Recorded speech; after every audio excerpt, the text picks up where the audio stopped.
और चलिए आपको दिखाएंगे अब तस्वीरें सीधे तमिलनाडु से। थलापति विजय का आज भव्य दिव्य शपथ ग्रहण समारोह वहां पर हो रहा है। उनकी पार्टी ने जो प्रचंड जीत हासिल की है, पहली बार गैर द्रमिक सरकार वहां पर बनने जा रही है। चलिए सीधी तस्वीरें दिखाते हैं।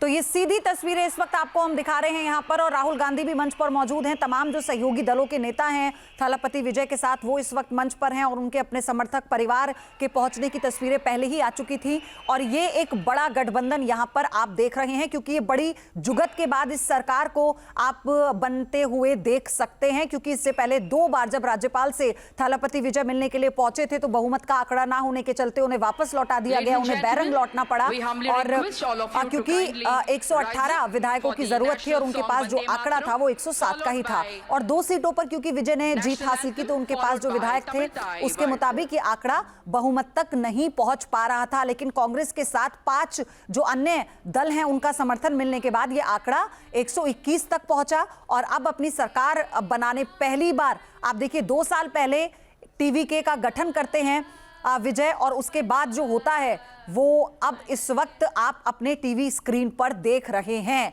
लेकिन ये सफर सिर्फ 2 साल पहले का नहीं है विजय का। साल 2009 में जो इन्होंने अपना एनजीओ बनाया था और उस एनजीओ के जरिए जो विस्तार किया था अपने विचारों का, उसका जो प्रसार किया गया था, बड़े सिस्टमैटिक ढंग से उस एनजीओ ने काम किया, जो लोगों को मुफ्त में खाना देता है, लोगों को कपड़े बांटता है, बच्चों को किताबें बांटता है, और उसी को फिर कैसे अपने राजनीतिक संगठन के तौर पर इस्तेमाल विजय ने किया। ये एक बहुत बड़ा उदाहरण है एक ऐसी स्ट्रेटेजी का जो राजनीति में, हालांकि दक्षिण में हमें देखने को सबसे ज्यादा ही मिलती है, क्योंकि दक्षिण में ऐसा हुआ है कि superstar, hero, director, script writer जब राज्य की सत्ता लंबे समय तक संभालते हुए नजर आए हो, करुणानिधि, जयललिता से लेकर, ये इतिहास बहुत लंबा रहा है। और पूरे दक्षिण की बात करूं तो लगभग 5 ऐसे मुख्यमंत्री अभी तक रहे हैं जो कि फिल्म जगत से रहे, और उन्होंने पहली बार पार्टी बनाकर कई सालों तक, 20-20 सालों तक का रिकॉर्ड भी है राज करने का।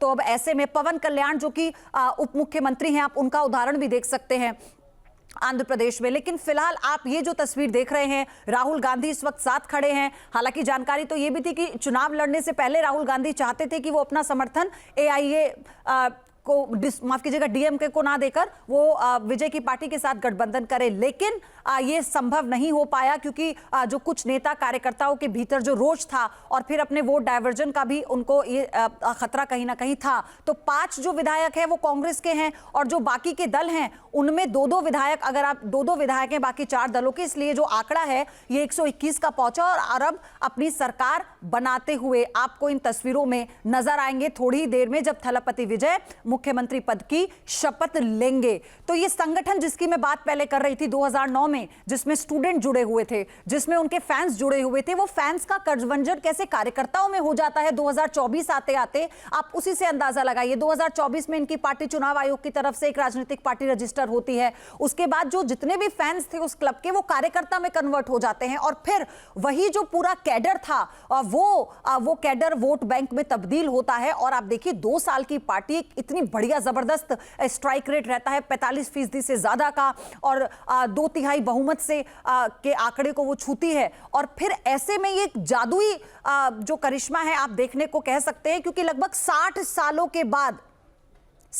के बाद एआईएडीएमके के अलावा अगर कोई तीसरी पार्टी सत्ता में आई है तो वो थलापति विजय की टीवीके है, जो इस वक्त आप देख रहे हैं। और सबसे बड़ी बात, ये 2 प्रमुख बातें जो वहां पर, एक सबसे बड़ी बात तो ये है कि लोगों के सेंटिमेंट जो हैं वो अपने कल्चर से बहुत जुड़े होते हैं, और यही जो थलापति विजय को इसका फायदा मिला। क्योंकि अगर आप इनका पूरा करियर देखेंगे बतौर एक अदाकार, बतौर एक एक्टर, तो इनकी सारी फिल्में एक ऐसे नायक के तौर पर स्टैब्लिश करती हैं जो लोगों का मसीहा है, और ऐसे सेंटिमेंट्स लोगों को बहुत छूते हैं। लोग उस किरदार को पर्दे पे नहीं बल्कि रियल लाइफ में भी महसूस करते हैं, और इसका दक्षिण की राजनीति में बहुत प्रभाव रहा है, हमने सालों से देखा है इसे।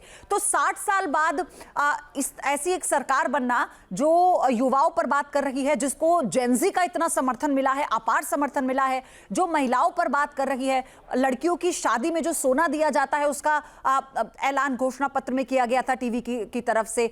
जब बच्चा जन्म लेगा उसको सोने की अंगूठी दी जाएगी, इसका ऐलान उसमें किया गया था। तो ये छोटी छोटी बातें हैं, क्योंकि सोने का बहुत महत्व है दक्षिण भारत की। जब आप बात करते हैं यहाँ पर, आप चाहे शादी समारोह कह लीजिए, आप कोई धार्मिक अनुष्ठान कह लीजिए, तो इसीलिए ये छोटी छोटी बातों को बहुत ध्यान में रखते हुए पूरी चुनावी रणनीति बनाई गई। और आपको ये भी बता दूं कि जितने भी कार्यकर्ता थे या बूथ प्रमुख थे या यूथ विंग के जो अध्यक्ष बनाए गए, ये सभी वो लोग थे जो 2009 से इस एनजीओ को चला रहे थे, जिन्होंने इसमें काम किया। उन्हें उनके काम का पद ये मिला कि वो कैसे इसको फैन फॉलोइंग को एक वोट बैंक में कन्वर्ट करते हैं, लोगों के घरों तक पहुंचते हैं, उनके सेंटिमेंट्स को वो टच करते हैं। और एक सबसे बड़ा दाव जो हमने देखा, ये जो विजय ने यहां पर खेला, थलपति विजय ने, वो ये था कि चुनाव लड़ने से पहले यह कह देना कि वो संन्यास लेने वाले हैं। क्योंकि इससे पहले उदाहरण हमने कमल हासन का देखा था, हमने रजनीकांत का देखा था। लोगों के जहन में यह बात होती है कि अगर आप एक्टिंग करेंगे तो आप हमारी सेवा कब करेंगे। तो अपना लंबा एक्टिंग करियर उन्होंने अपना रखा है, उसका पूरा अनुभव है, लेकिन अब वो पूर्ण रूप से राजनीति में आ चुके हैं, मुख्यमंत्री बन चुके हैं, और उनका पूरा जो फोकस है वो अपनी राज्य की जनता से किए गए वादों को पूरा करना होगा। और ये, क्योंकि आप सोचिए, कुछ लोग, विपक्ष तो ये भी कह रहा है कि इमेच्योर हैं, राजनीतिक अनुभव नहीं है, पार्टी भी इमेच्योर है, संगठन का अनुभव नहीं है। तो ऐसा नहीं है कि यहां पर सरकार बनाने तक विजय की जो चुनौतियां हैं वो पूरी हो जाएंगी। आगे चुनौतियां ये हैं, अपने घोषणा पत्रों में थलपति विजय ने जो जो वादे किए हैं, जो जो बातें कही हैं, उसे कैसे अब फौरन अमल में लाया जाएगा। क्योंकि बेरोजगारी को लेकर जो बात उन्होंने उठाई है, जेनजी के मुद्दों को जो उन्होंने उठाया, शिक्षा के क्षेत्र में सबसे बड़ी बात उन्होंने जो अपना काम करने की बातें कही हैं, तो अब यही देखना होगा। முதலமைச்சர் அவர்களுக்கும் பதவியேற்பு உறுதிமொழியும் ரகசிய காப்பு உறுதிமொழியும் செய்து வைக்குமாறு மாண்புமிகு ஆளுநர் அவர்களை கேட்டுக்கொள்கிறேன். I request the Honorable Governor to administer the oath of office and secrecy to the Honorable Chief Minister. Thiru C. Joseph Vijay அவர்கள்.